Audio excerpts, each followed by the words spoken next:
أهلا وسهلا. Right now we're going to talk about passive participles in Arabic, what we call in the language اسم المفعول. A passive participle is sort of the opposite of an active participle. When we say a passive participle, we mean a word derived from a verb that is the person or thing that the verb is being done to. For example, if I said in English, the letter is written, written could be considered a passive participle as opposed to a writer, which would be an active participle, both of them returning to the verb to write. The opposite of ism al-maf'ul, the passive participle, is called in Arabic ism al-fa'il, and there's a separate video on ism al-fa'il that you can go and review if you like. I've put them here just so you can compare the two. Notice that they're both named for the wazn, the pattern that we use to create those participles from a form 1 verb. So you can compare with the conjugated present tense verbs too if you like. You can find a chart online, or any good Arabic textbook will have one.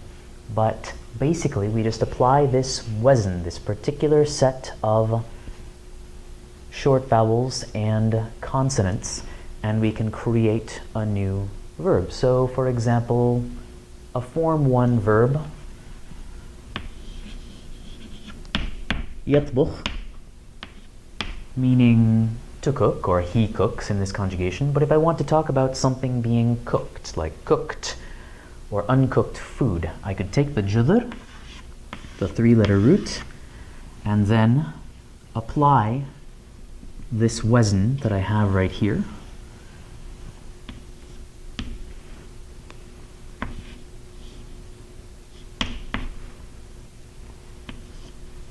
And I wind up with matbukh, which means cooked. Another form 1 verb that you probably know, yaktub. Again, I just extract that 3-letter judr and I put it into this wazn, and I get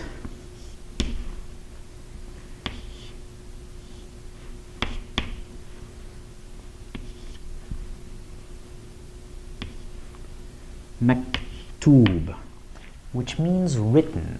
In context, often in Arabic, maktub can refer specifically to fate, that which is written in the book of life, and in certain colloquial Arabics, maktub is a perfectly normal word for a letter, a thing that is written. You'll notice that with forms 2 through 10 here, the only difference most of the time between the active participle and the passive participle is a vowel shift, where we have a kasra on the second to last letter of the judr. In ism al-fa'il, we have a fatha on the second to last letter of ism al-maf'ul. So if you have ism al-fa'il kind of memorized as a pattern, and you should, then it should be a very short and easy logical jump. You basically, if you know one, already know the other. You just have to remember that that vowel shift occurs. So let's take another example. A form 2 verb, يفضل. In the present tense, it means something like to prefer. If we take this judr, and we know it's a form 2 verb because we have the shadda here and we have the vowel pattern with the dhamma, fatha, and kasra, so I can recognize it as form 2, and then I put it into my form 2 ism maf'ul wazn, I get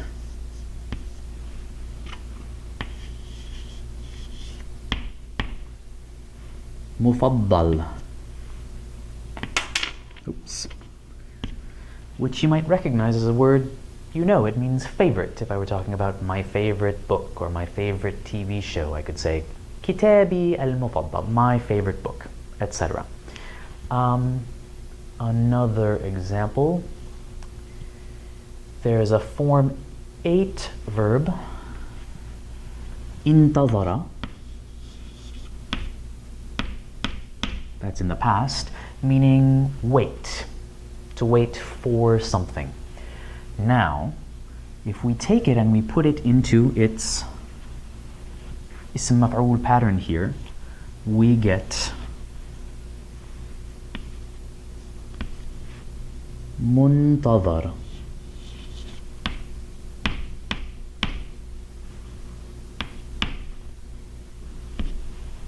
And منتظر kind of means awaited, or perhaps in English in most contexts, a more elegant usual way would be to say expected or anticipated. So if we're awaiting results of a test, or if we're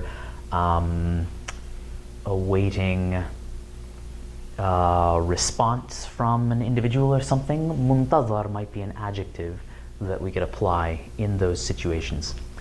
One other important function of ism al-maf'ul in Arabic is to serve as ism al-makan for forms 2 through 10. There's a separate video on ism al-makan in form 1 that you can go and watch.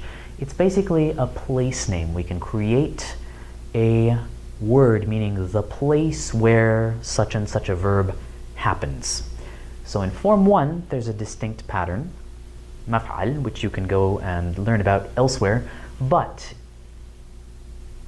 ism al-maf'ul is used for these derived forms. So a word that you may have heard me say before comes from the verb ibtada'a, meaning to begin, and that's a form 8 verb. So if we put it into ism al-maf'ul, we get a word that means kind of place of beginning.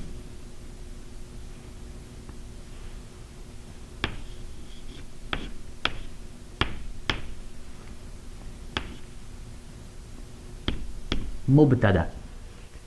And more specifically, the beginning of a nominal sentence, a jumla ismiya in Arabic, is called al-mubtada, because that's where the sentence begins, with that noun. Or another nice example is from the verb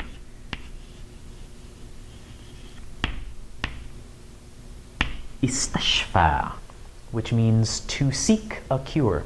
Well, if we're sick and we seek a cure, where do we go? We go to the